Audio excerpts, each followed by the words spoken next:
Tapo patu jitingo kadrin sunden sawela mesha sajula yidam chokyong la sowa dep so da ji jinji kyamdeng gi dom me zam lenge rape ton song yong la kyat song yawa do je jang pa jiteng kompe shabla du tak tu sam gyu kyo la me jinji lo shi tu je che ninge mon bas ne kyang sem to de do yo pa jinji lo hong mo jin yu jin chang sam pe ma ge sa tong bo la Yasen choking adum yepe majune shishu da guru kandu mampu kor keki jese da ke jinji loji shishu so guru pema se de hong min choking yigin podane dusu sanji kunji ngomonye lasen choking monsun tonze pa zawe la me shabla so wan he.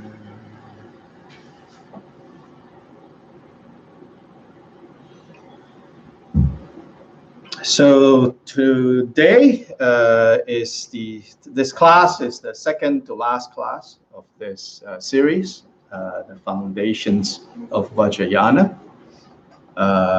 Next Wednesday, we will conclude this class.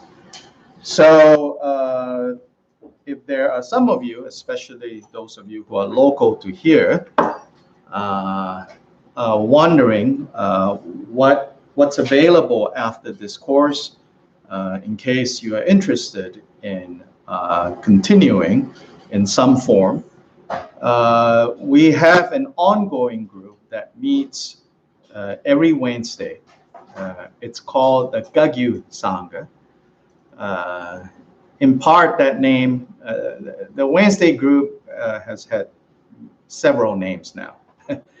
The latest name is sort of to distinguish it from the program that happens on Thursday night, which is called Open Sangha.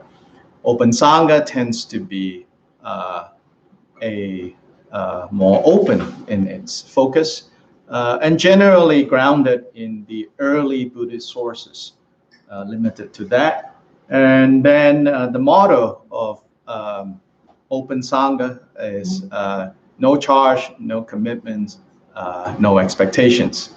Kagyu Sangha, on the other hand, we charge a lot, we expect a lot, and people commit a lot.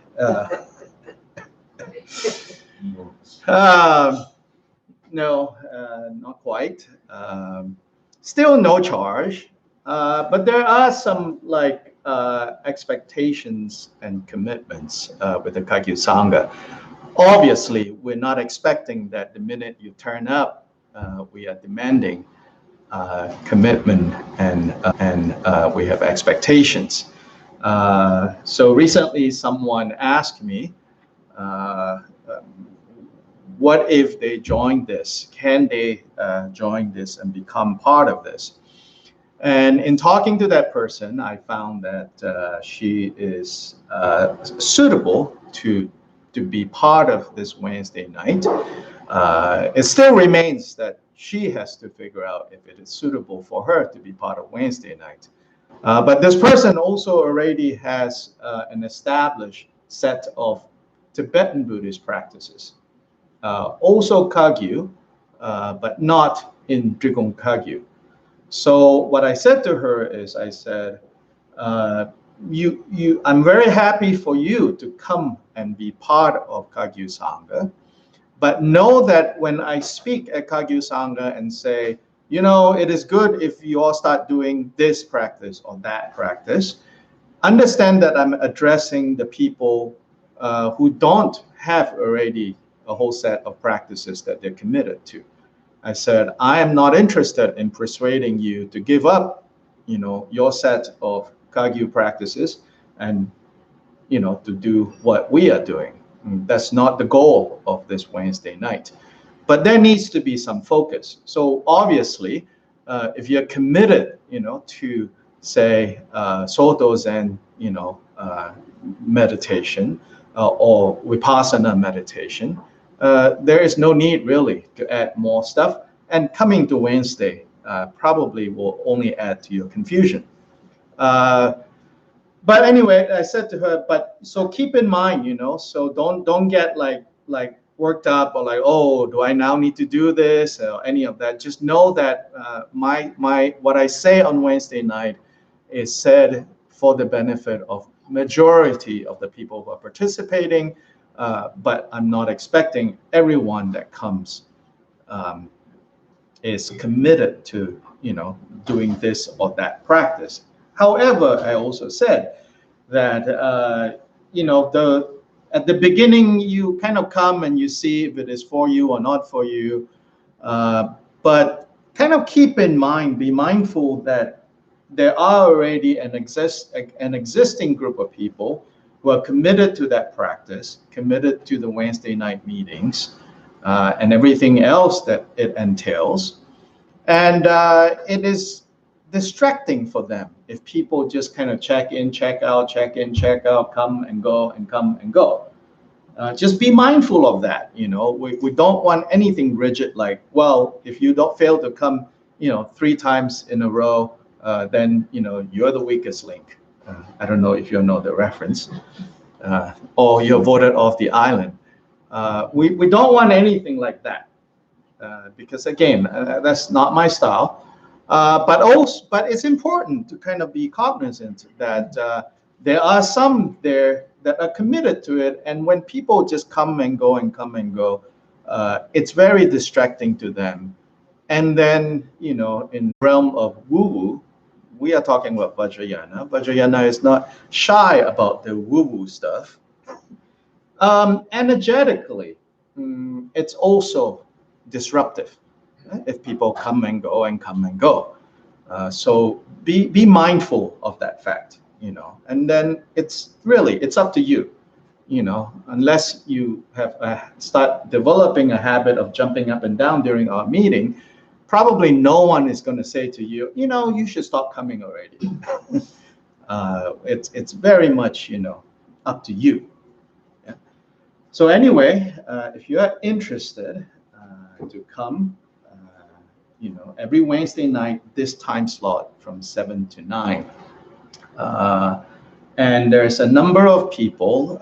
If you would quickly put your hand up, if you're part of regular Wednesday night, so maybe the break, you can kind of say, the other people can kind of talk to you, maybe. So that's the Wednesday night Kagyu Sangha. When this ends, when this series ends, I'm going to be gone for about 5 weeks. First, I'm going to Guatemala for a short retreat there. And then after that, I'm going to Bhutan.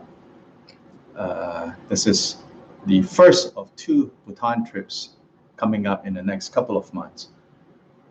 In this first trip, I'm supposed to go do some programs there, actually, to teach a little bit.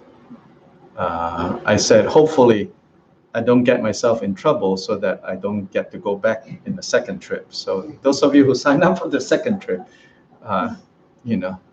keep the prayers going, like let him not say the wrong things and get banned.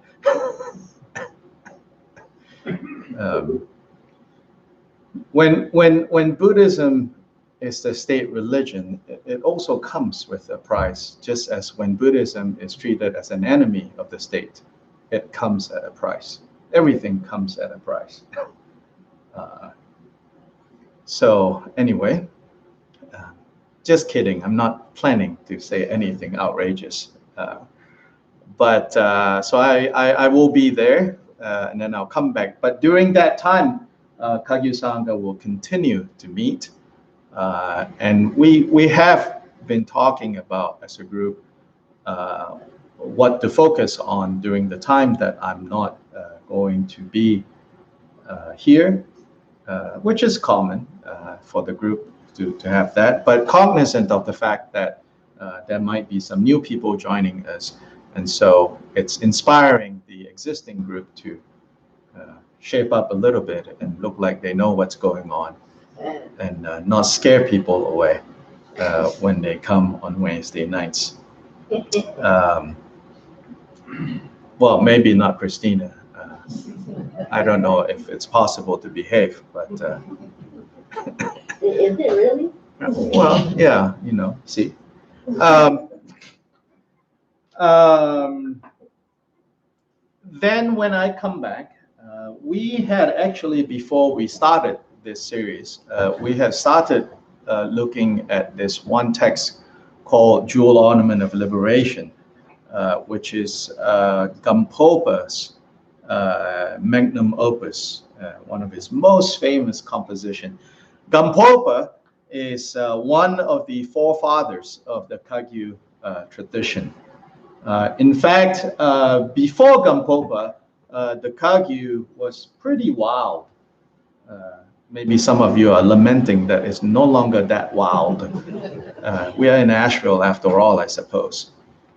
Before Gampopa, the Kagyus were a pretty wild bunch because in India, the Kagyu lineage started in India among basically people who got evicted from the monastery. Nice. Yeah. And then in Tibet, however, the first person in that lineage was more of a landowner, rich guy. The type of person, maybe by outer appearance, is kind of, very privileged and has a lot of wealth. Then one of his chief successors, called Milarepa, was a complete kind of hermit type that wandered around in the mountains with a band of disciples following him here and there.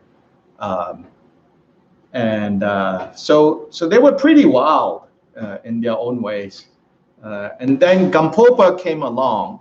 And what Gampopa did was, in some ways, to bring this wildness and to provide a container for the wildness. So Gampopa had been previously trained in Atisha's tradition.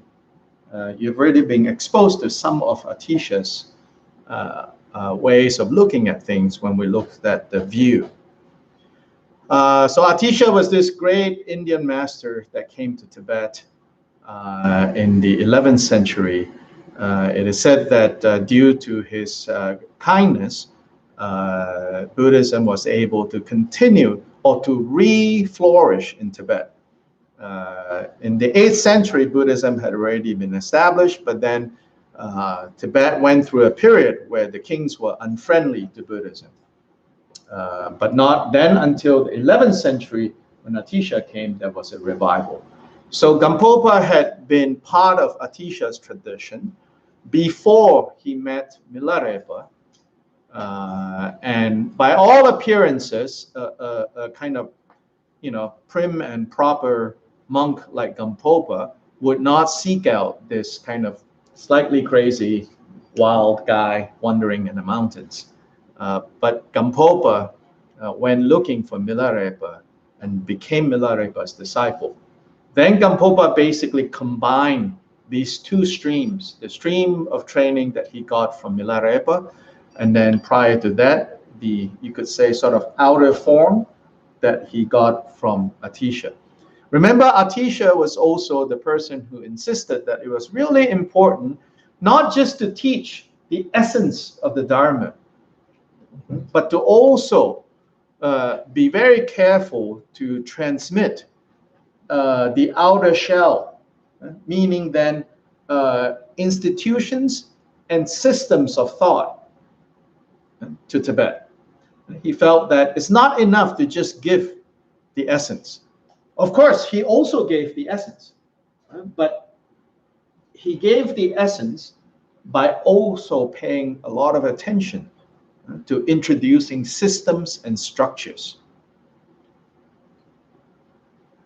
Because I think he felt that if he only gave the essence, then it might only benefit the Tibetans for 1 or 2 generations. Because then they all got the essence and then poofed. And then not much left after that. So the structure and the system was also important. So Gampopa was trained in the structure and the system.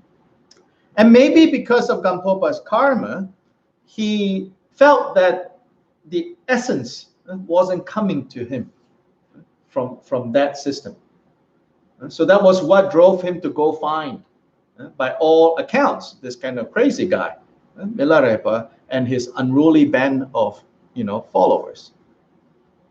That Gampopa went looking for him. And through Milarepa's guidance and through, again, their karmic connection, then the essence came alive for him. Gampopa realized, kind of achieved realization of the nature of his mind, was able to abide in that practice, and then combining the realization that Milarepa was able to cause, to assist at least, not to cause, to assist in Gampopa's kind of seeing his own nature of mind, seeing his own Buddha nature. Then Gampopa was able to combine these two systems. And from Gampopa, really, from him is what we today call Kagyu. Even though technically it is often said Marpa, the first Tibetan, the landowner, Milarepa's teacher, was the first Kagyu master. But really, the characteristics of Kagyu, one of the four main lineages of Tibetan Buddhism today, the main characteristics of Kagyu really was put in place by Gampopa, which is providing the structure, providing the system, but also then the essence coming in from Milarepa's side. And that's how we have sort of the Kagyu system today. So anyway, this text called the Jewel Ornament is one of the key texts that provides the system, that provides the structure. So it helps to kind of have a roadmap, some idea of, so that when you listen to the teachings and the instructions, there's always a context. When you kind of get the roadmap that is provided by Gampopa's Jewel Ornament, and frankly, it's not like we are here training teachers the way that Tibetan Buddhist seminaries, Shedras, are training future teachers. Here, we don't need to go through the Jewel Ornament and having exams and they do that because that's seminary, studies and footnotes and all of that. So we're not going to go through the Jewel Ornament in such detail, but nonetheless, learning the concepts, the vocabulary, and the context of these words, of these ideas, will greatly help us to kind of know how to absorb, how to digest teachings and instructions that you will receive further down the road. Often, because we are lacking this structure and this system, the way that people learn their Buddhism is rather haphazard. And not only haphazard, even within like Tibetan material. Now you have so many different traditions that you could be reading up on or listening to on YouTube. And all the books, the hard copy books, the e-books, the e-books you paid for, the e-books that you found in some mysterious website, all of that, there's so much information and you just don't even know how to digest, where to put them, So studying something like Gampopa's Jewel Ornament provides a way for you to learn how to organize what you're going to be hearing further down the road. So that's what the Kagyu Sangha has started looking at, and then we started this. So then we will restart that once I get back in October. So that's sort of what's laying in front beyond this course. Any questions before I start today's material? Comments? Anyone wants to add anything? Yes? I got a question. Yes. Last week you were mentioning about how the um come on brain, how the wrathful deities came about. Okay, hold that question. Any questions related to what I just said? Okay. And then we can take that question.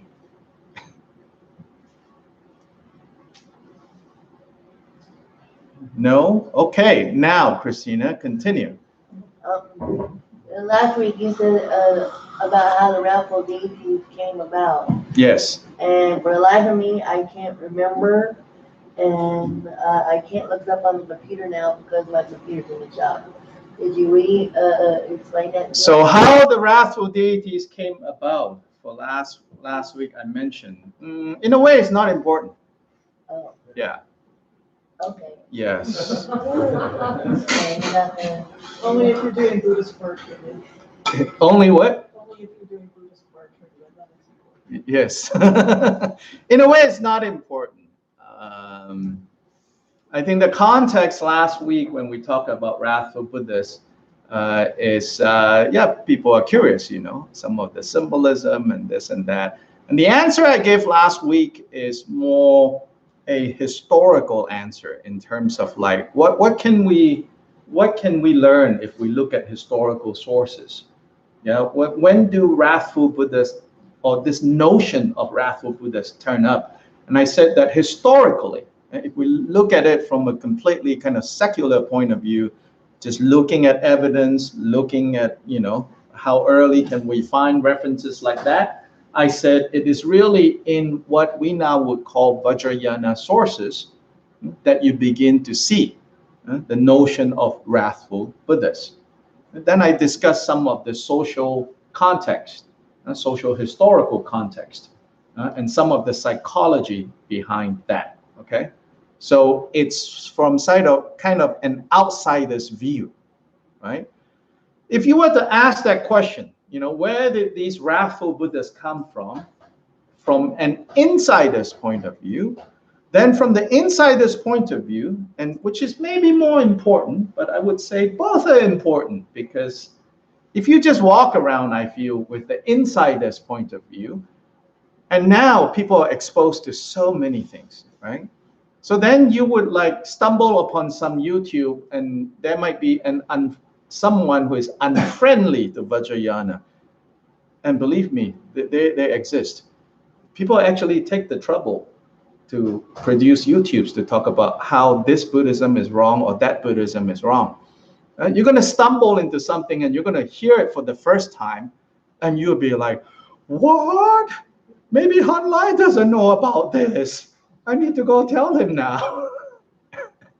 Actually, Han Lai knows about this, whatever history things that they want to talk about. I know enough, So last week, the answer was more on, social historical reasons why this kind of symbolism arose within the Buddhist fold. Now, from the insider's point of view, from Vajrayana's point of view, it says that what we call, so then from Vajrayana's point of view, Buddhists, awakened ones, can be in terms of how they manifest and appear. Now, first of all, we need to understand, why do awakened ones even appear? Why do they even have a form? Let's try to answer that one first. Why do they even appear? Why do they even have a form? For the benefit of the rest of the migratory beings. For the benefit of the migratory beings, for the benefit of the beings who are still wandering around in confusion. That is about the only reason why they appear, why they even have a form, why they even have a physical form, right? So in other words, that they have a form is something situational, right? So depending on what is needed, they appear as such. Needed to do what? Needed to do what? To eliminate confusion. Right? To eliminate confusion. And so that's the first thing we need to understand. Why do Buddhas even exist? Right? Well, actually, to further explain or to understand why the Buddhas appear, there is an aspect of why Buddhas appear that is related to the individual who has become Buddha, which is, well, when you are free from confusion, you are Buddha, right? Why do Buddhas appear to others, right? So you can sort of say, why do Buddhas appear to yourself? Buddhas appear to you when Buddha appears, so to say, as if it is something else, but it's not. You see Buddha yourself, as in you see yourself as Buddha when you are free from confusion. Why do others see Buddhas? Others see Buddhas when they are free, but also because Buddhas manifest for their benefit. So then for that reason, Buddhas can appear in all sorts of forms. In Mahayana sources, they already talk about how Buddhas can appear like a bridge, even something non-sentient, something inanimate. Buddha can appear as a bridge for those who need to cross the dangerous waters. Buddha can appear as a plane, perhaps. And also in Mahayana sources, they already say Buddhas can also appear to be like a bandit, can also appear to be like a yaksha, kind of this ogre kind of figure. So already there is this understanding on the Mahayana level. On the Vajrayana level, then explicitly this idea, how this idea is carried through, how this idea is then becomes a way to train ourselves, is explicitly demonstrated in the Vajrayana. So in the Vajrayana, for example, in that famous book that you call the Tibetan Book of the Living and the Tibetan Book of the Dead, which is actually the Tibetan Book of the Dead, this title is purely a modern title. The first person who translated that book into English, his editor said to him, you should put that title because, some number of years before that, there is an Egyptian text called the Egyptian Book of the Dead was published. And so, to sell more copies, the editor of this first translation said, hey, we should call it the Tibetan Book of the Dead. But actually, the title of this text is Liberation Through Hearing in the Intermediate State. Yeah, not a mistranslation, a complete disregard of the original title. Yeah. So it's called Liberation Through Hearing while in the intermediate state. The intermediate state is that state between this life and next life, when you are in that limbo state. When you're in that limbo state, this text is supposed to be read out loud to you. If they say you have received, when you are alive, instructions on this text, then when it's read to you when you're in the limbo state, it serves as a powerful reminder so that then you can follow the instructions. So in fact, some teachers, some lamas will say, if that person has not been exposed to these teachings and properly instructed, initiated, then not much use reading this text to them when they're in the intermediate state. They actually say that. And I believe that. Because these are esoteric instructions. So if they have not been initiated, what are they going to do with it? To start learning it while in the intermediate state, well, that's a little late. Anyway, I digress. Yeah. According to that text, so here are some secrets that will be revealed. According to that text, in part of those instructions given before you are dead, if you receive the initiation and then the instructions, it is said that within the human person,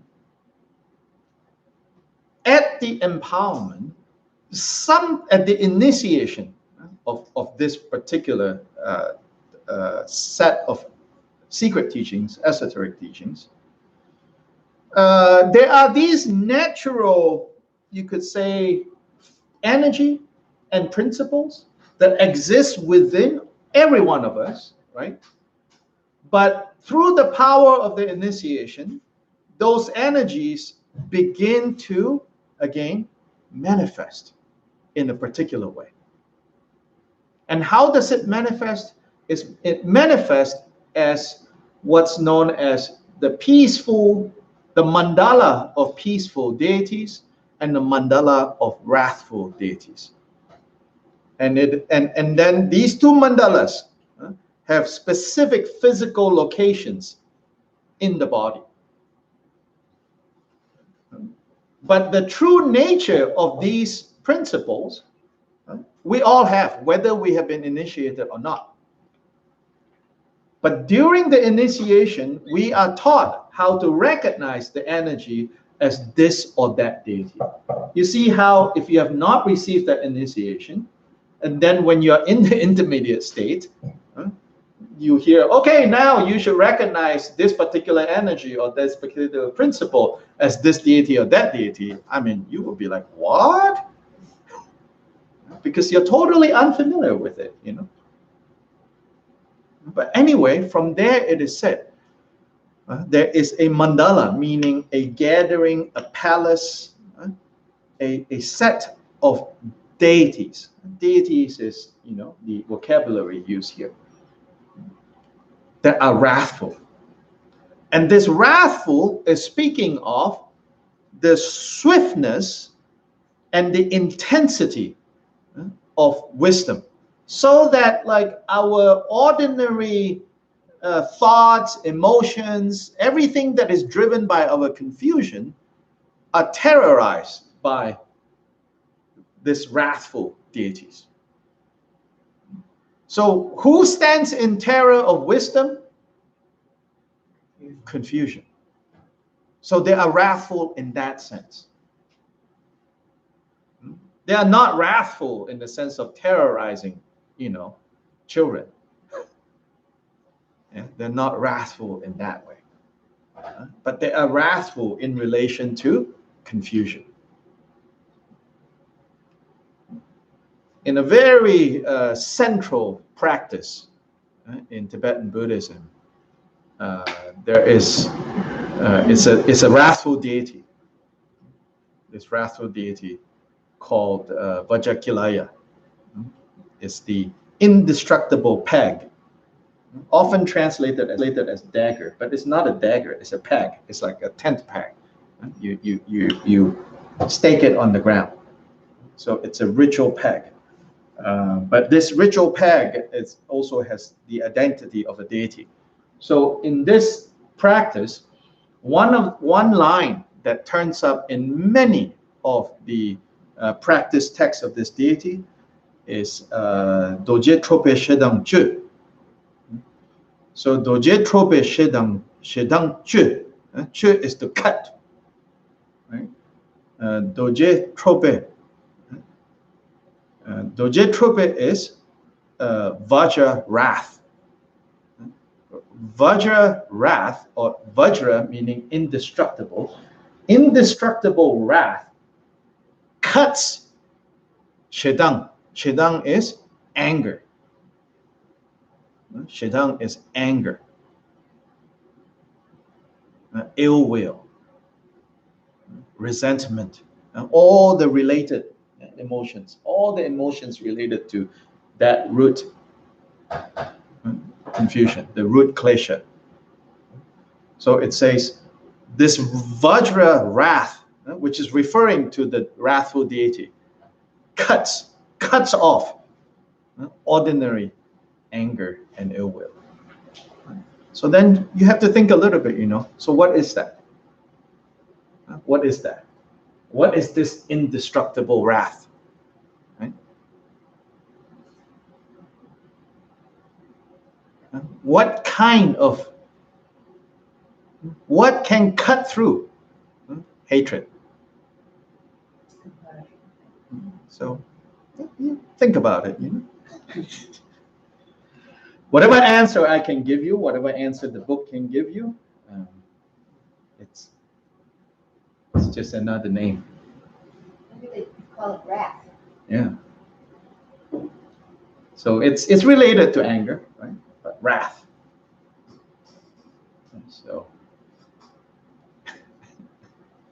So the deity is depicted, very fierce. It says, but the function of this deity is to cut through hatred. It's like having that really intense, really stern professor in college or in high school.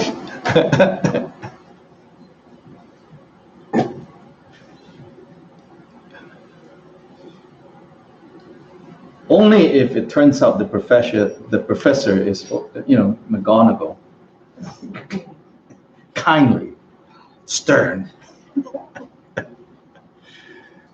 Anyway, so you get some idea, what they're talking about there.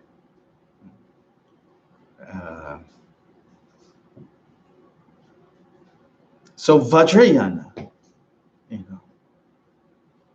the core kind of like viewpoint of Vajrayana is that of using that which is most taboo, that which is most like heinous, so to say, and turn it on its own head. And so last week we talked about that mythology, right, of the super ego, right? And how the super ego exploded when wisdom and compassion were united at the heart of the super ego. And so here it said, you have a real big ego, no problem. Vajrayana can work with that. You don't have to be meek, because Vajrayana can work with that. Now, that is assuming you can withstand Vajrayana. If you cannot withstand Vajrayana, then you probably won't like what Vajrayana can do to your superego.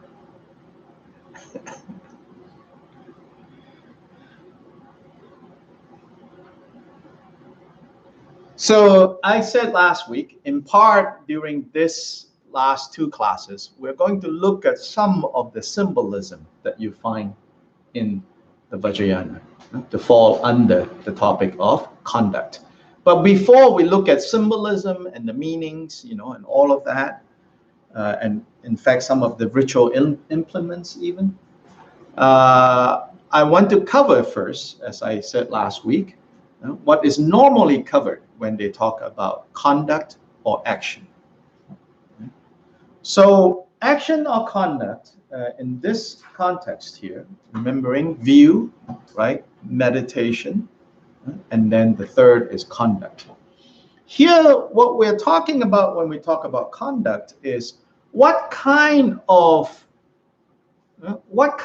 discipline, what kind of moral, ethical discipline that a practitioner of Vajrayana should keep, should maintain. So that's usually what falls under conduct, what falls under activity. So first of all,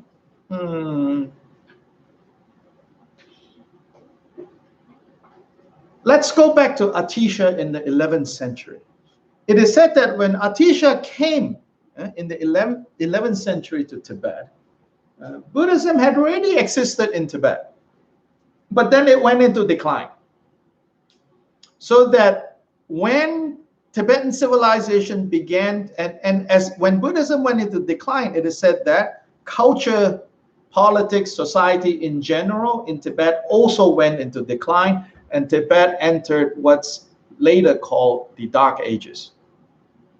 Then Tibet started to emerge from the Dark Ages in the 11th century when certain kings were able to kind of unify certain limited areas of Tibet, especially in Western Tibet, and they very intentionally sought out Buddhist teachings and Buddhist teachers to come from India to revive the Buddhism that had gone into decline. And one of the things during this revival is the kings were very concerned that during the decline of Buddhism, all sorts of, in their opinion, strange things are going on in the name of Buddhism. And if we look at what they were talking about, these strange things, it would seem like there were some people who took some of the Vajrayana things very literally. So if the Vajrayana text talked about liberating enemies, and that's understood by some to be how to get rid of my enemies by casting spells and hexes and doing sorcery to get rid of enemies. And if Vajrayana text talked about the union of wisdom and compassion, some thought, oh, well, that's, license for having all kinds of disruptive relationships here, there, and everywhere with the support of Buddhism. So it seems like there were all sorts of funny things going on.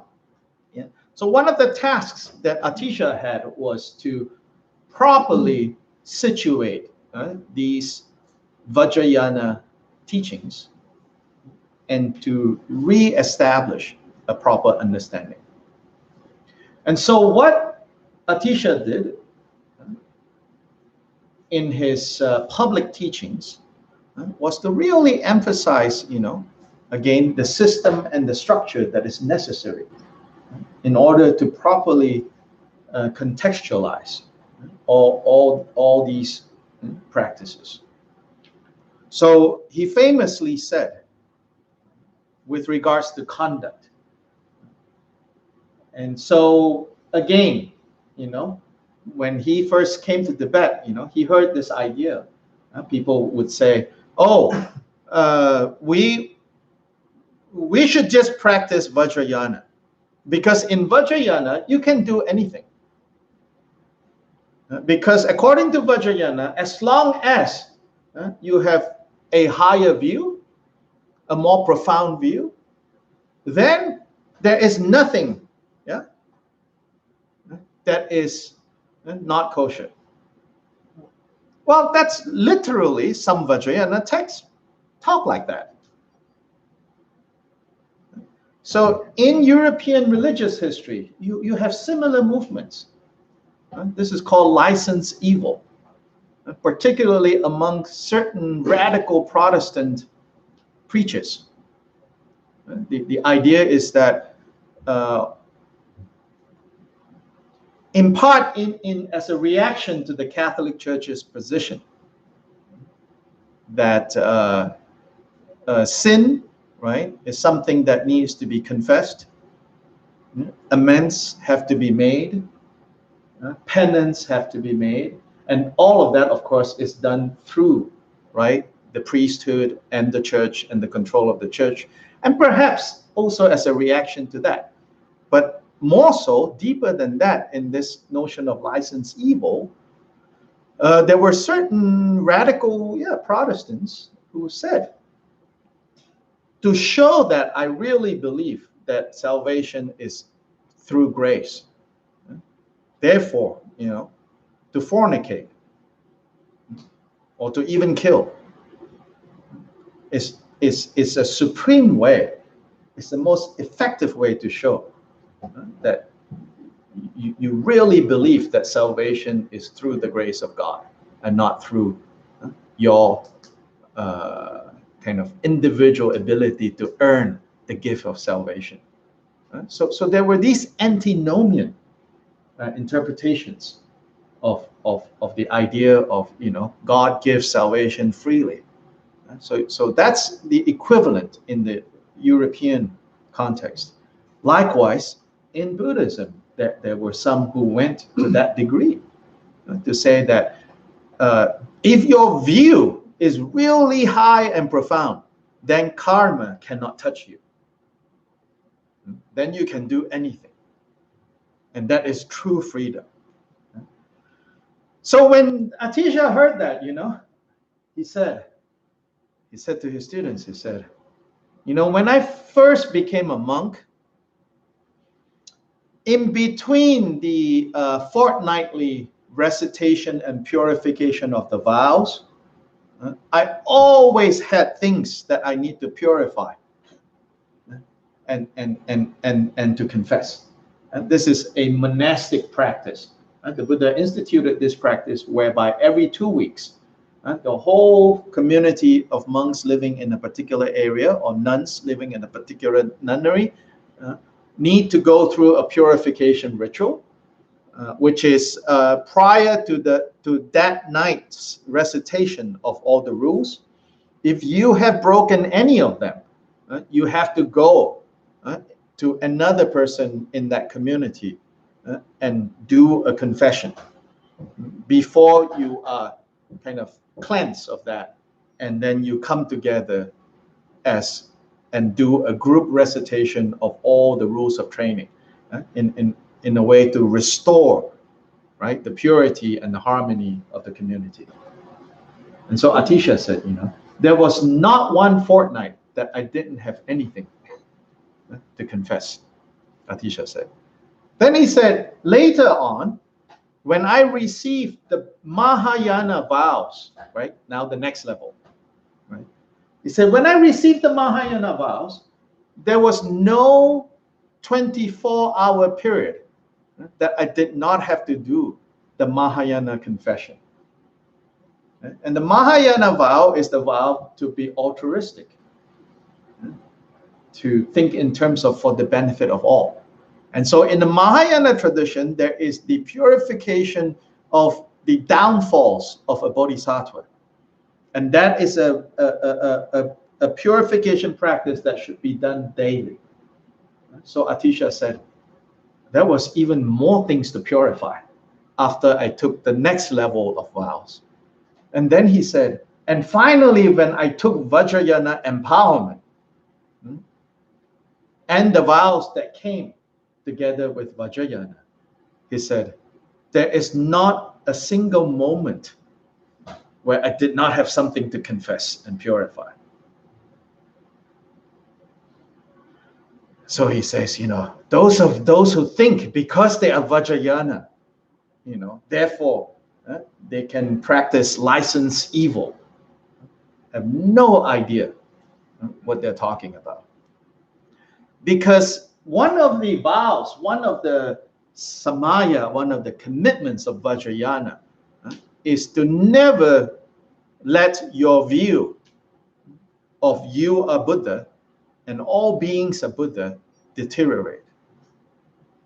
And so Atisha is like, oh, all the time. What's that jerk doing? Well, you have broken that vow. What's this jerk doing? Well, you have broken the vow. Yeah, so he said, every moment, he says, I found myself breaking the samaya vow and have to confess. So he says, these 3 vows are not so easy to keep. So then he also taught, he said, and what a real practitioner of Vajrayana should do is as follows. Let the prescriptions and proscriptions, have you heard of this term? Yeah. Yes, I've talked a little, last class I said a little bit, so quickly, that which is prescribed by the Buddha as good and virtuous and skillful, that which is proscribed by the Buddha as harmful, unskillful, unintelligent. So all the prescriptions and proscriptions of the Hinayana level, like the basic fundamental level, let that guide your external conduct. And so if you look at the monks and the nuns' code of conduct, it's very detailed. Anywhere from 250 to 340 something rules. But they are not all of the same order of, don't kill, don't steal. You run out of like heinous things, by 7 or 8, or 10 at most, right? The rest of it has to do more with like how you carry yourself, how you live in a community with others. So like some of the monks' rules has to do with like what is permitted for the material of their robes and what is not permitted. And also like the size and the color, right? Things like that. Yeah. And also like how to eat and how not to eat. So it says, like don't talk when you're eating, with like food flying out of your mouth. Don't do that. Or even rules like, like don't pee standing up to the monks. Yeah. So things like that, of that order. Yeah. But all of that is about, there were several concerns when the Buddha gave these rules. And if you study the circumstance of how these rules were put into place. In fact, very interestingly, we were told that the Buddha had to be asked repeatedly, why don't you give us some rules? Why don't you give us some rules? And he said, not yet time, not yet time. Very, very interesting how these prescription and proscription came about. In fact, for a while, it seems, his close disciples said, like we are one community, like, those other guys, they have like a guideline of their do's and don'ts, but you never talked about it. Like, shouldn't you come up with something? He's like, no, not yet. And what's telling us, what this is telling us is that in the early community, it was not about rules. So we have to understand that even after the rules were given, right, it's not a form of legalism. Yeah, it's not about laws. It's really about the heart, right? So in this early community, the Buddha says, right now, everyone is acting faultlessly. There's no need for me to just give rules arbitrarily.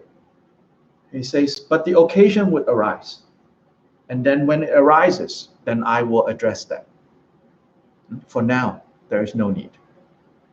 So apparently, one monk, the first rule that came up is, no, you cannot go home and have sexual relations with your ex-wife. So one monk, it says, was pressured by the family to go home and help the wife conceive, because his parents are like, hey, you are our only son. When we agreed to let you become a monk, we didn't really think this through. It's about social security.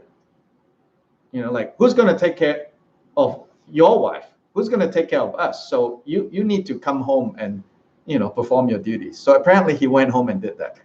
Then the Buddha found out, Buddha said, okay, the occasion has arisen for me to clearly state this proscription.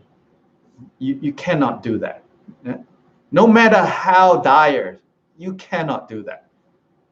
Once you have joined the community of celibate, of my monks, you cannot do that. So then slowly. So I suppose as the organization, the community got bigger and bigger, all kinds of individuals. Some were just looking for a free lunch. Some were maybe escaping from, government, prosecution and things like that. Yeah. So then the Buddha started to give, Yeah? So Atisha said, for your external behavior,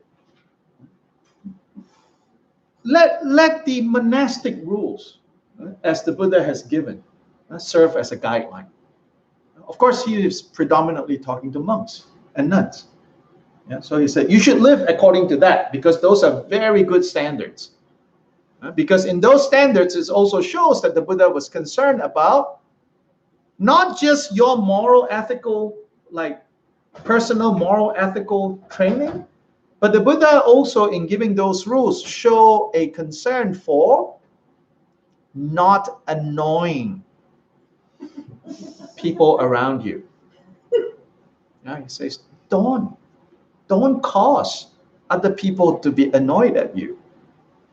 Yeah, be considerate to others. Don't be that guy. Yeah, don't be that guy. Like that guy who had they had to make a clean room. So there were also things like that. Yeah. Then Atisha said, now, to just do that, and in fact, if you do that in a legalistic way, right?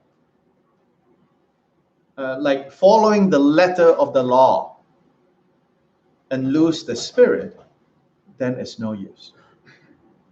And in fact, he says, you should keep this first level of vows, the Hinayana vows, the monastic vows, with the Mahayana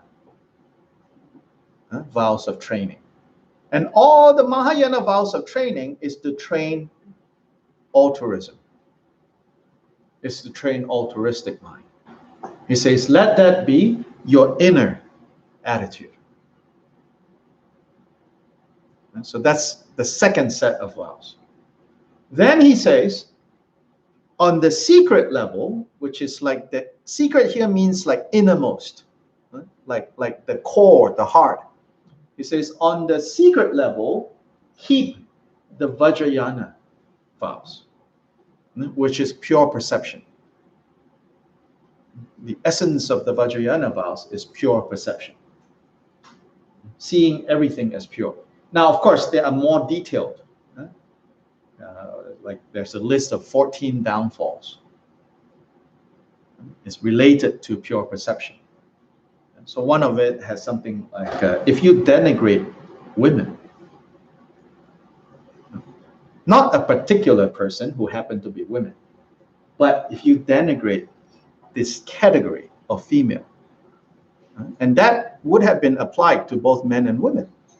Yeah? It's not just men that might have those ideas.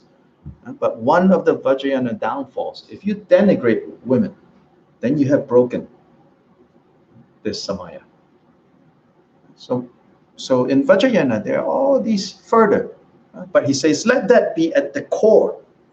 And understand the core is pure perception.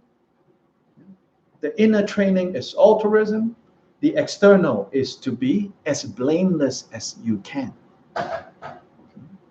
from outsides looking in.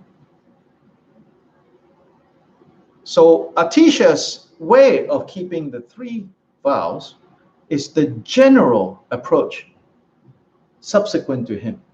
He was very influential. For the most part, all mainstream Tibetan Buddhist traditions would follow Atisha's advice of how to maintain the three sets of vows. Of course, throughout Tibetan, history, various scholars and masters have different ways of kind of nuancing. Because while, in principle, it's very nice, yeah, the three vows out in a secret, right?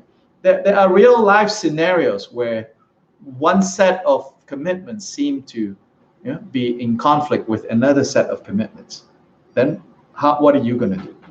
Yeah. So then, different teachers have different nuances and articulation of how you should resolve these kind of, maybe you could say, competing good, right? Not even like, oh, this is good, this is not good, but when you have a competing good, and you feel like you can only do one and not both, how should you decide?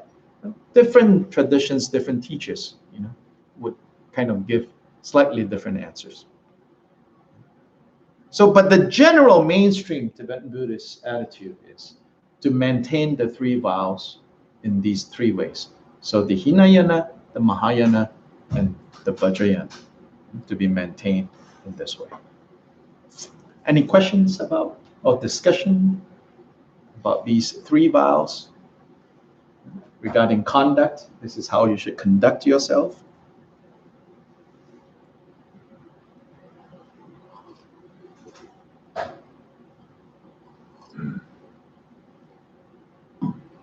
No? Yes? Sure. Say something. Well, you were talking about when Buddha first started and we had any rules. Yes. Asking.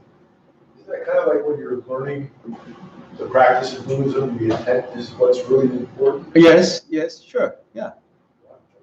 Yeah. Doesn't matter. Yeah. Yeah, the intent. So don't get lost in like do's and don'ts, you know.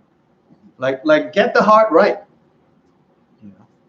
But then again, so that story, right? It's not just a historical story. It's also the story of the beginning of Buddhism with yourself. Yeah. So many of these stories that we tell in the context of Buddhist teachings, and they have so many levels.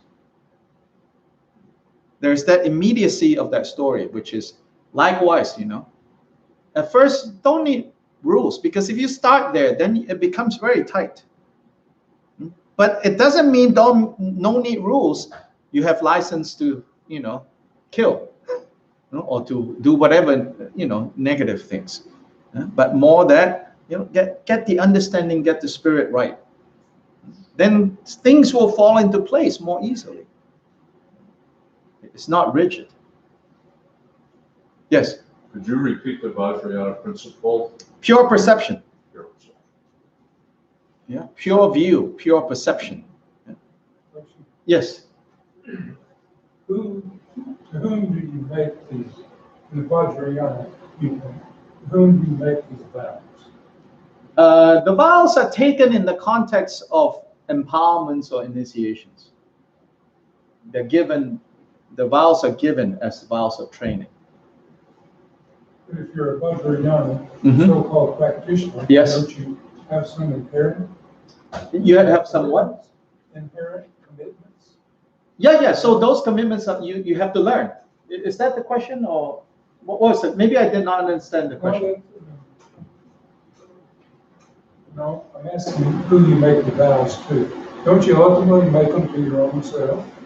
Well, in any of, so the question is, who do you make these vows to on the Vajrayana level? Well, in fact, on all 3 levels, you're making it to yourself. Because in Buddhism, there's no God. Yeah, that is like, that you're making to. But at each level, there is a kind of an object, a witness that is involved in the taking of the vows. So in the Hinayana, so the preceptor, right, who has those vows, so it says, you know, if they don't have those vows, then they cannot give you those vows. So in the Hinayana, on that level, you need the monastic preceptor to administer the vows. Yeah?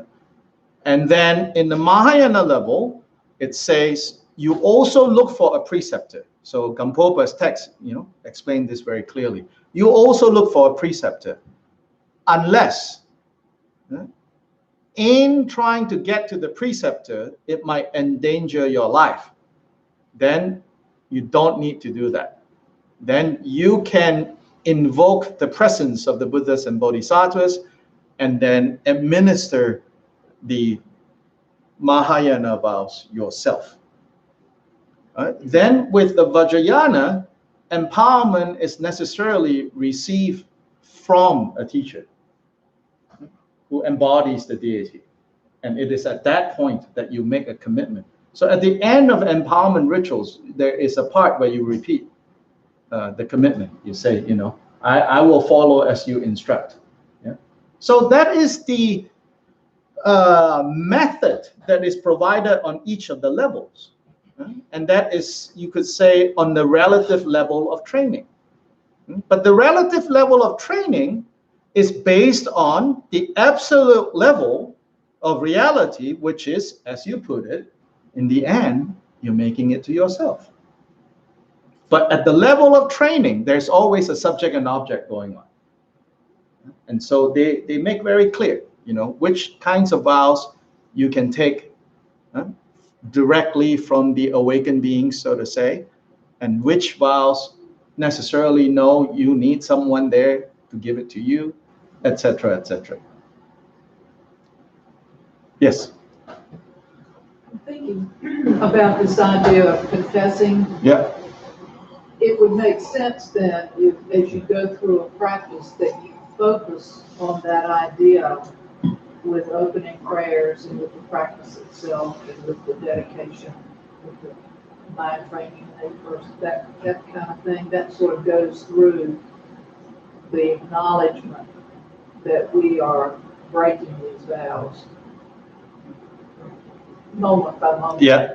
And it seems to me that confession is a very beneficial thing to remember. Right. So the comment, for those of you who are out there, let me briefly repeat. So the comment is that it seems like this practice that is often called confession is a very important part of the practice, because it is, and so now I'm going to elaborate based on that. So confession is normally how that word is translated, but more literally, it's what? Acknowledge, or literally laying bare. To lay bare.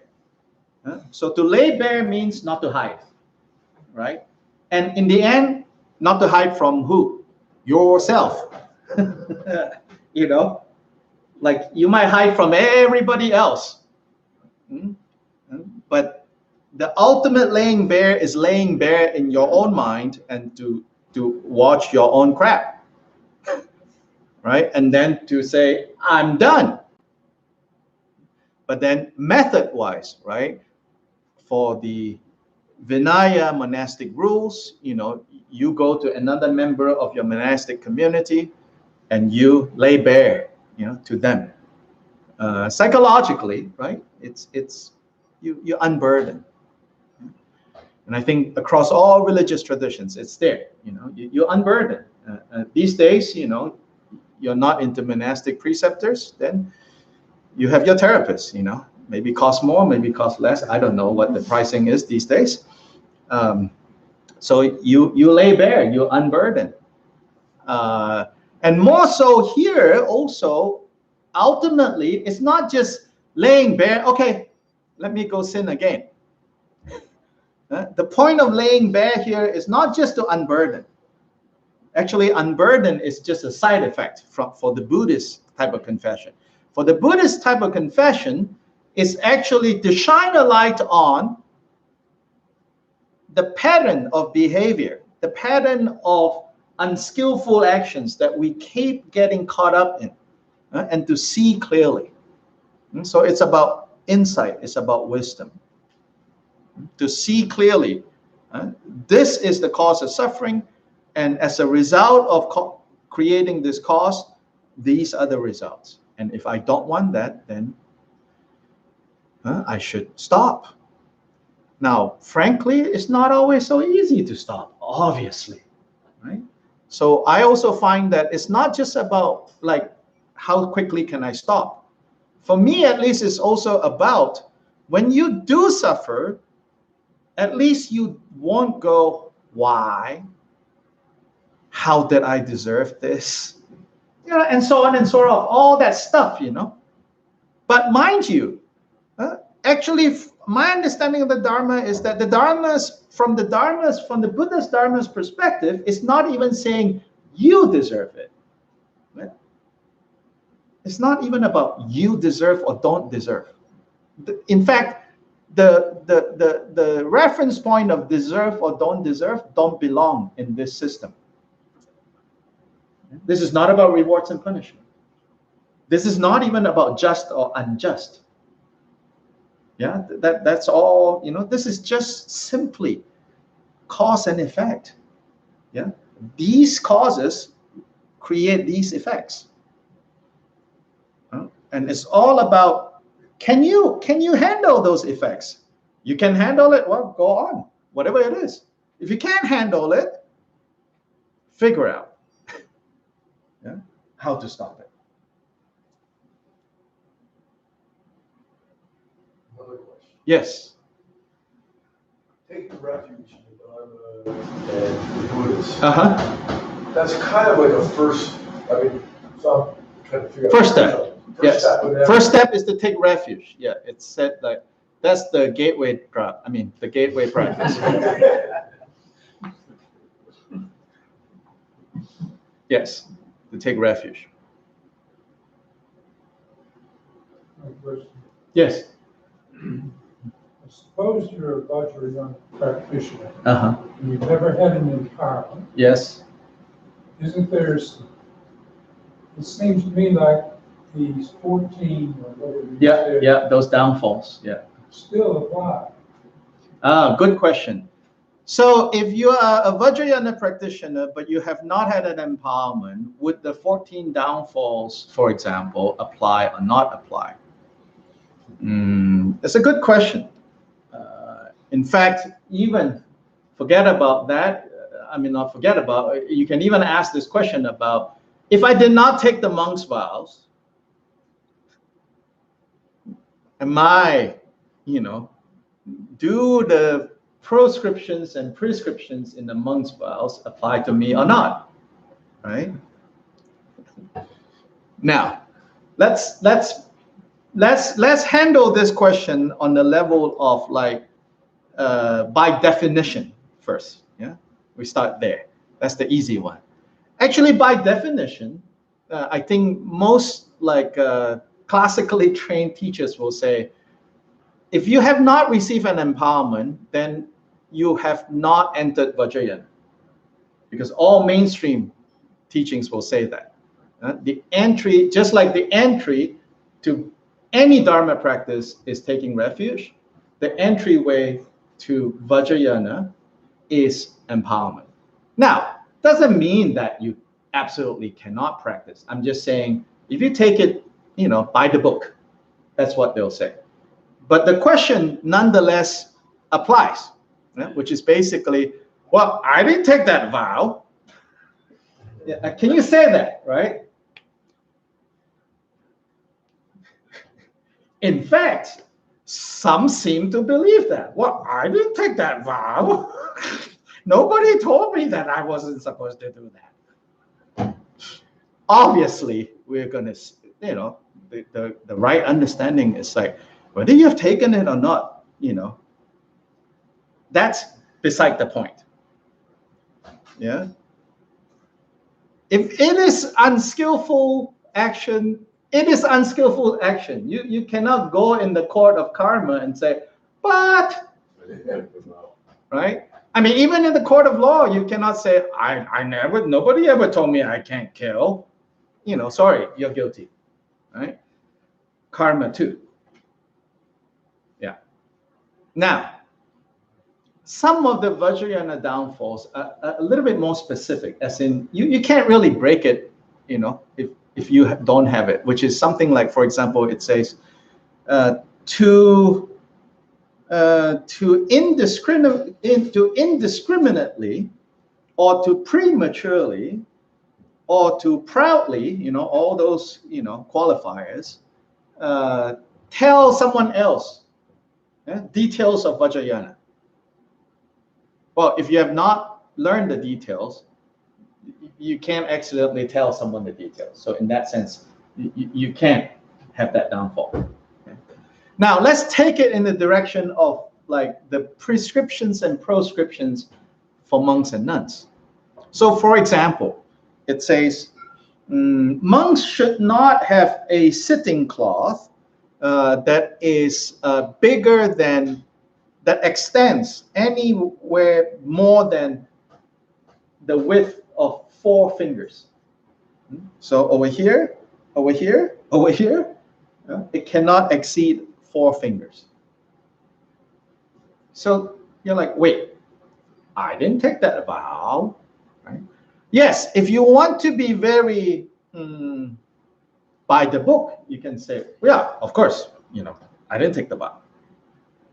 But actually, in the Drigong Kagyu tradition, the founder, Jigten Sungun, has a view that actually kind of shocked some people because of like, wait, what are you saying?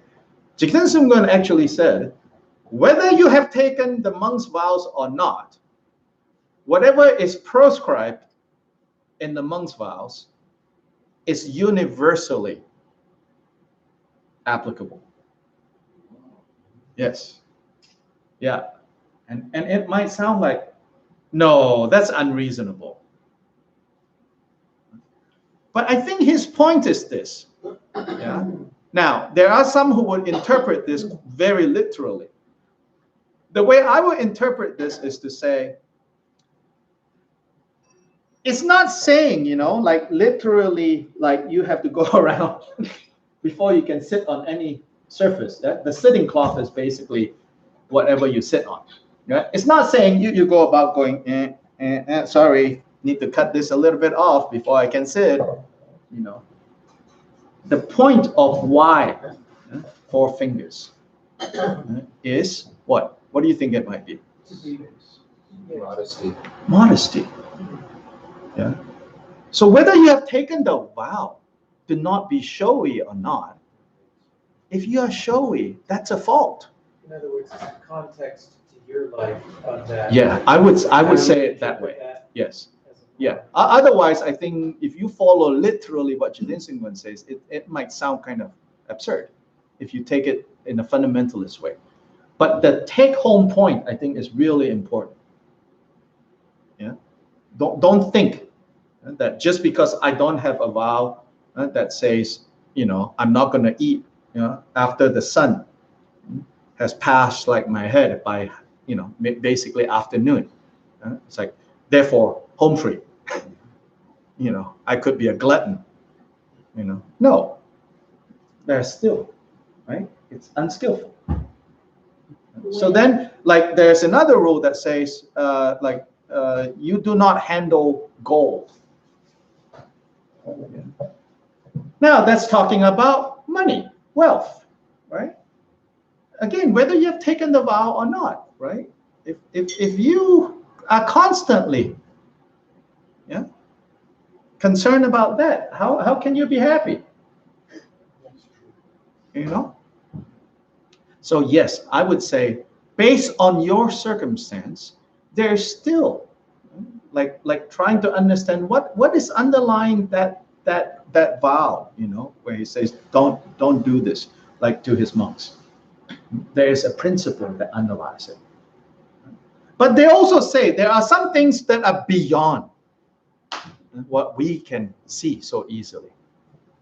So, and that's when faith comes in also. I don't want this to sound like everything you can just think through it. It is still religion after all.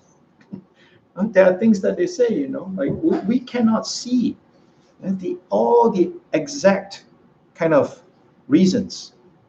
That is only available to Buddhists who are free from confusion, that they can see completely all the reasons. Anyway, let's take a break right now, and we'll continue in 10 minutes or so.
So I think to elaborate further, a little bit more on the question, if the question of like, if you're practicing Vajrayana, I love these questions because whether you know it or not, there are so many layers to those questions that I can unpack and help me make the points that I feel I need to make. So back to the question, I was like, if you're practicing Vajrayana, but you have not received an empowerment, so even just to stop there, I think in part, maybe what the question can also be asked is, if you're practicing Tibetan Buddhism, but you have not received an empowerment. Because under Tibetan Buddhism are many different teachings, and not all of them are Vajrayana. So like Lojong, mind training is not Vajrayana. By definition, Vajrayana involves empowerment. And almost all the teachers I know would insist that you receive an empowerment and get initiated into a particular deity practice. Now, prior to those practices, there's a set of preliminary practices that, depending on tradition, may or may not require empowerment. So this is like the completion of 100,000 prostrations, 100,000 recitation of the 100-syllable mantra, 100,000 mandala offering, 100,000 meditation on the Guru, reciting a verse. In some traditions, they say there's no need for any empowerment, but those are preliminary to Vajrayana practice. Yeah. So we go back to like right at the beginning of the course. It's good to remind ourselves again and again. In some ways, if I was more exact about the title of this course, I should say, Vajrayana in the context of Tibetan Buddhism. Yeah? Because what we're covering here is not just strictly Vajrayana, but also Mahayana and Hinayana, and the practice of the 3-in-1, which is the overall approach in Tibetan Buddhism. Vajrayana, it does exist out of Tibet, outside of Tibet. Right? Outside of Tibet, in Newari Buddhism, there is Vajrayana. In Japanese Buddhism, there is Vajrayana. That's the one I was saying. Yeah. In Japan, they call it esoteric Buddhism. They divide Buddhism into esoteric and exoteric, so like outer and inner. They don't use the actual vocabulary Vajrayana that much, although in their sources it's definitely there.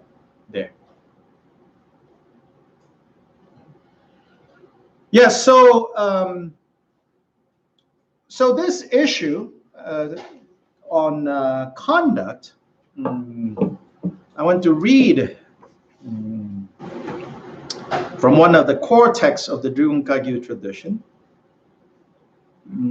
So there is a core text in the Drigum Kagyu tradition called the single intention, or in Tibetan it's called Gongchik.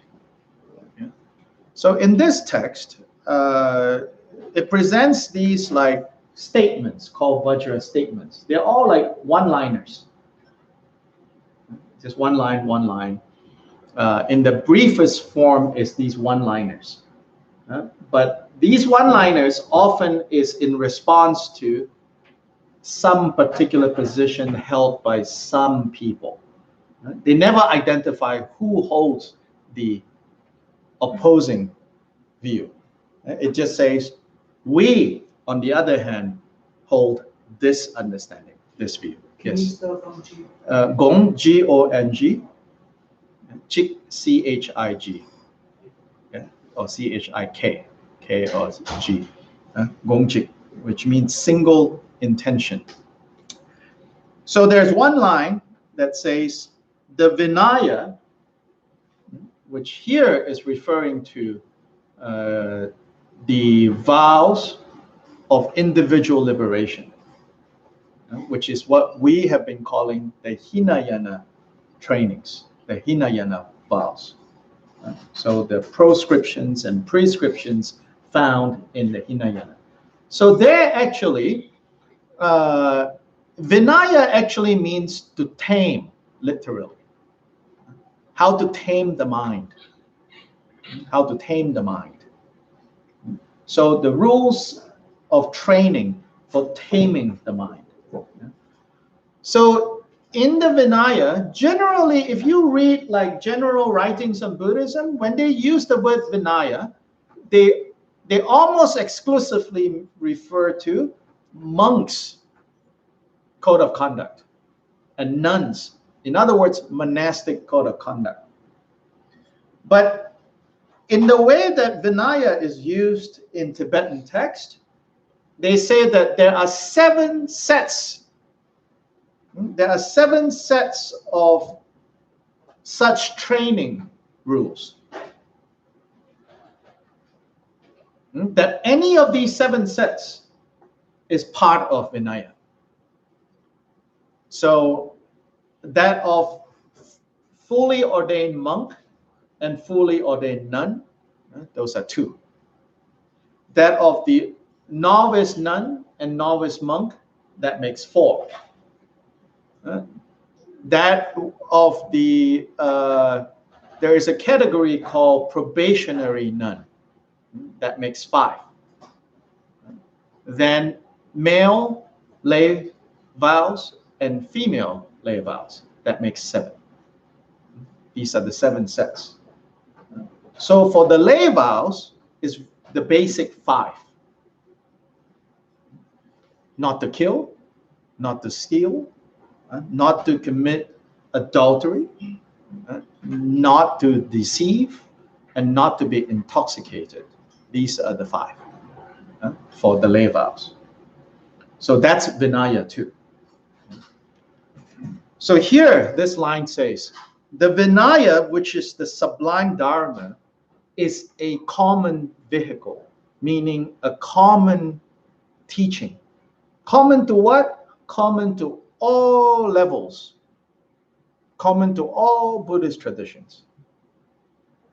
So this is in response to, this is in response to those other people, and they don't tell us exactly who, those other people who say, that the vows of individual liberation only applies to those who are practicing at the Hinayana level. Meaning it's Buddhist practice for dummies. We are more advanced. We don't need those things. So it says, in some traditions, there are many who state that the teachings of the Vinaya category is only limited to the Hinayana. But in this tradition, the Vinaya training is applicable to all levels of Buddhist training. Then he says, the second line, many have stated that the Vinaya is exclusively for the Hinayana, and therefore not suitable even for the Mahayana, right? If you're in the lesser vehicle, if it's a teaching for the lesser vehicle, you guys who are, riding on the greater vehicle, Mahayana, don't bother yourself with that. In fact, in some forms of Japanese Buddhism, sometimes they say that. They say, no, we have higher vows. We don't need these lower vows. Which is, it's not as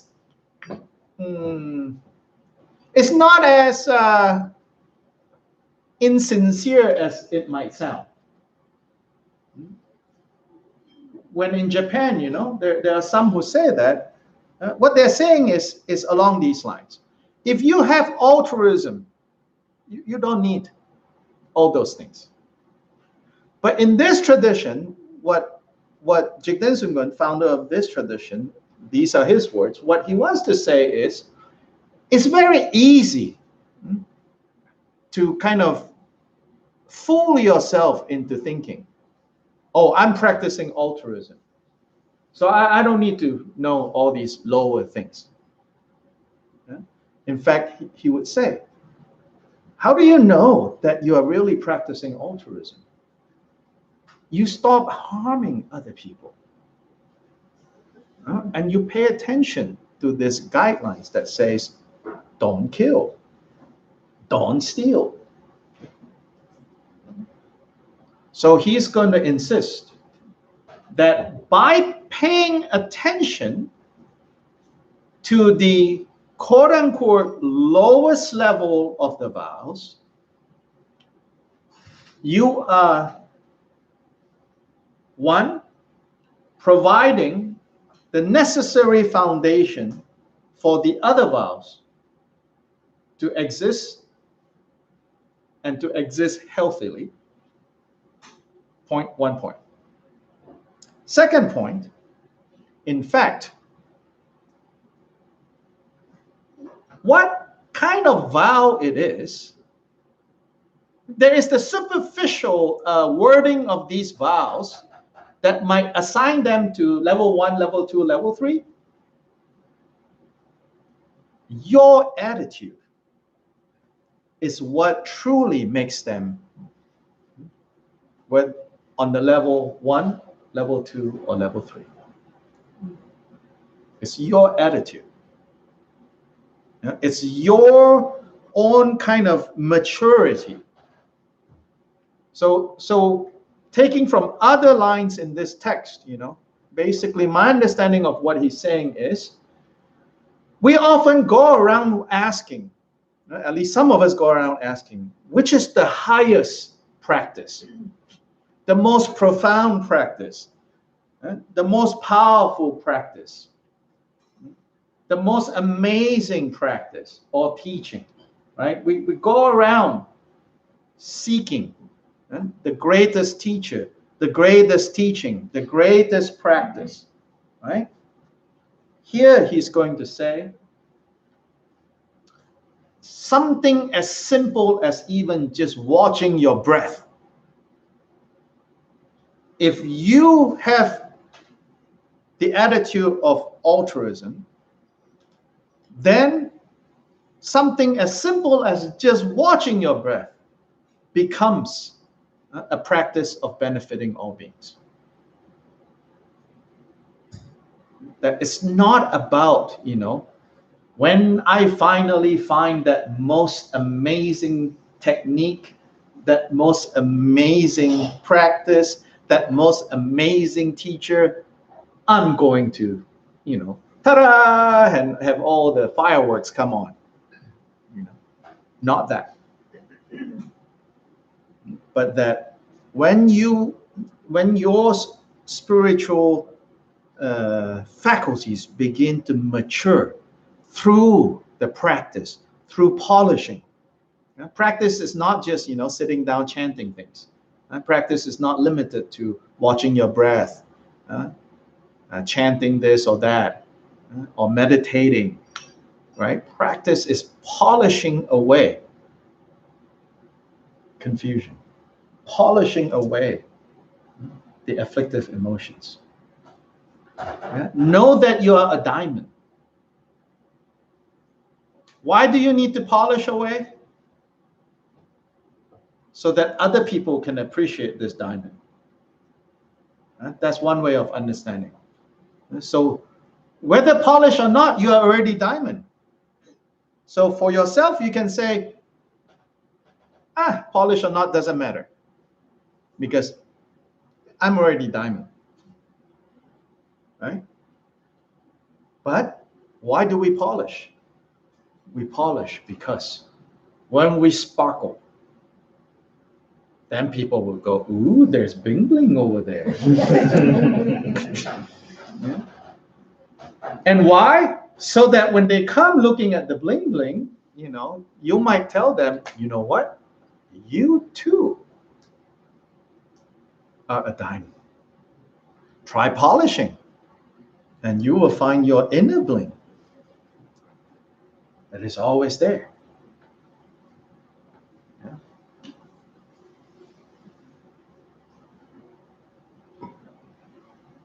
In fact, these views, right? Like, oh, I have the higher teachings, I don't need this lower. It's still current today among many involved in Buddhist practice. Right? It's like, oh, we don't need these things.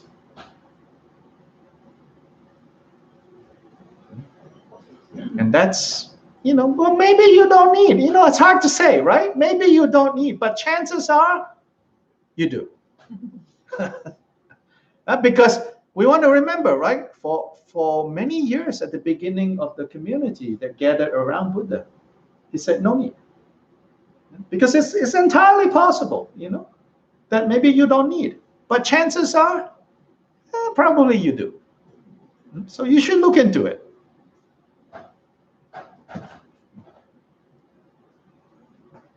Yes. So basically, what I kind of understood from what you just said is that instead of going around looking for the greatest, the most profound things, really simplest things that you need to do in practice. Right? Yeah, start where you are. And there is nowhere else to start. No place else to start but where you are standing. And then know that, you don't need a lot of fancy gadgets. Like this, that. All these gadgets, all these teachings, all these practices, right? They all have the same goal. They all have the same capacity. If we know how to use them, so in the Tibetan tradition, they say, just the 6-syllable mantra, Om Mani Padme Hum, which has the connotation of like, oh yeah, that's what grandmothers do. Yeah. And especially like this. Yeah, Tibetan grandmothers and grandfathers, they all walk around with their prayer wheel. Yeah, and then they just recite Om Mani Padme Hum, Om Mani Padme Hum, Om Mani Padme Hum, Om Mani Padme Hum, Om Mani Padme Hum, Om Mani Padme Hum, Om Mani Padme Hum. That's all. So from that context, often you have great masters saying, if you know how to practice, just Om Mani Padme Hum, enough, nothing else you need. If you don't know how to practice, finishing 100,000 this, 100,000 that, and this and that, they said, it's not going to lead anywhere. Now, which is not to say, oh, I'm not going to do all those other things. Yeah, that's not the take home. The take home is wherever you are, whatever you're capable of doing, you do. Yeah, and don't worry about other people, this, that, they say they can do this, they this, that. No, you understand the basic, the basic viewpoint. Yeah, you understand how the meditation, the getting used to, is supposed to occur, and then now you apply the method. And then your method should reflect in your conduct.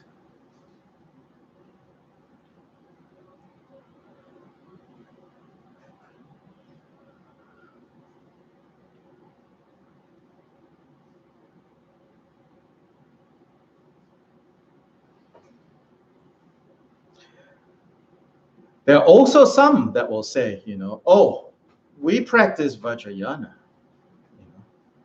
So we don't need to keep, those lower vows.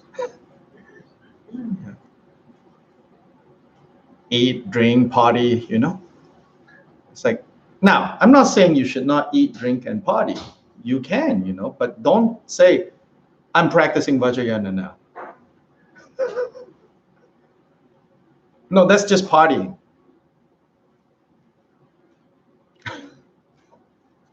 That's not practicing Vajrayana. But there is this kind of like pervasive view, even if it is not like crudely articulated as, oh, I'm practicing Vajrayana, I can do anything. There is this kind of unspoken sense like, oh, we practice Vajrayana, so we don't need to pay attention to, those vows that monks and nuns, are concerned with.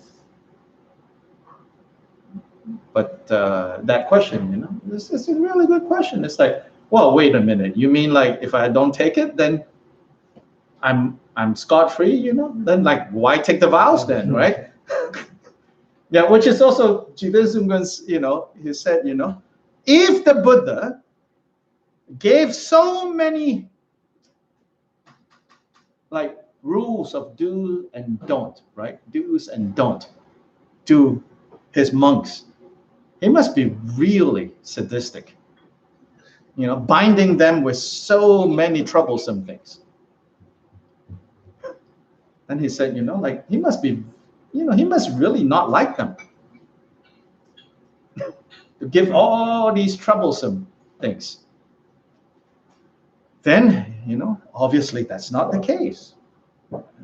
So we say, you know, of the 7 sets of Vinaya, remember the 7 sets, right? The monks, the nuns, you know.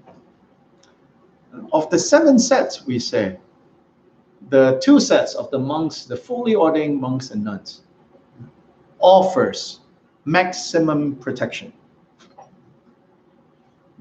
On our end, the basic 5, yeah, you are more exposed to dangers. And you don't even know you're exposed to dangers. It's sort of like, yeah, you can wander around in the woods. Sure, why not? I saw this this article on Facebook. I don't know if some of you saw that one. It's like something about like parents in like where's Scandinavia or somewhere allow their kids to wander in what part of the world? Netherlands, right? Wander in the woods, you know. And I saw some people around this who live around this area say, yeah, try letting them wander in these woods and see what will happen. They get eaten by bears. They're like, there are no dangerous things in the, you know, in the jungles of Netherlands. It's not, you know. Somebody was saying, yeah, try letting them wander in these woods and see what will happen. People die. Also, the Department of Human Services will be on you. Yeah, right. Well, yeah, that too. How dare you not helicopter? But yes, you know, so the Buddha, you know, it's like all these rules, so to say, all these prescription and proscription, you know, is offered for our protection. And it's not, you know, again, it's not to say that therefore you should take all of it. It's just to have the right attitude in relationship, yeah, to these sets of training. So anyway, we have reached 9 o'clock now. So next week, the final class, I'm going to talk about some of the symbolism. And in particular, I'll have a handout prepared where we're going to look at what's called the 5 Buddha families. It's a very powerful system of symbols and representation that kind of succinctly gives the Vajrayana back to view now. But at this point, you know, class 8, sorry, it wasn't 9. We claim that it was 9. It's only 8 because I had to go to Nepal. But in a very succinct way, this mandala of the 5 Buddha families organizes all the confusions that we have and how they are purified, and when they are purified, what wisdom they turn into, and how they're related to the elements, to the directions, to the activity, and so on and so forth. So that will be next Wednesday. We'll look at some of the symbolism. So again, at the end, we want to dedicate the merit of having gathered here tonight. But tonight, instead of having us, you know, say the dedication prayer, I would suggest that you just take a moment and think, you know, whatever good, whatever power, blessing, merit, however, whatever word you want to use, whatever benefit that you have gained, and not just you. In fact, you can even think, all of us, because we are related now, all of us, the collective good that has been generated in this room and among all those who might be watching this, and even those who watch this later, if any good can come together, add together in the collective good, let that multiply, let that spread without limits, and let that good be dedicated to the liberation of suffering for all beings everywhere. And may we all attain the Buddha state due to this dedication.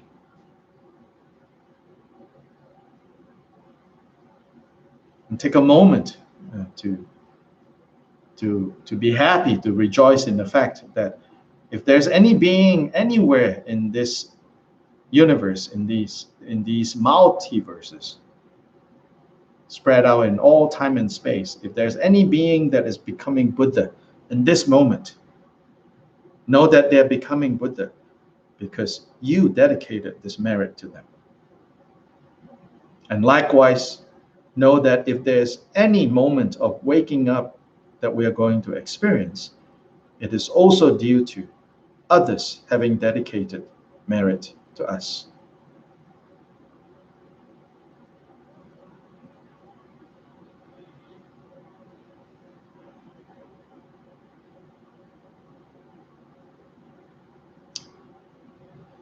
And in the more specific or directed way, you can also dedicate merit to specific situations, to specific individuals. And so whatever difficult situation, whether personally that you know of, or nationally, any situation that seems so hopeless, so difficult, dedicate this merit as well to the dispelling of these difficulties, to the overcoming of despair,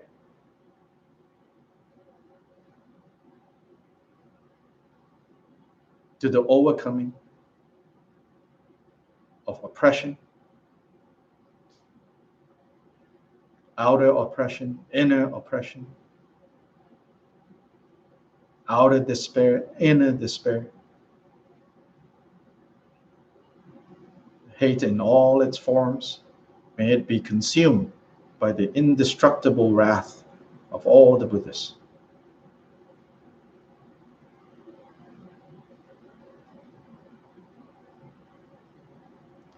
Thank you for coming. Thank you.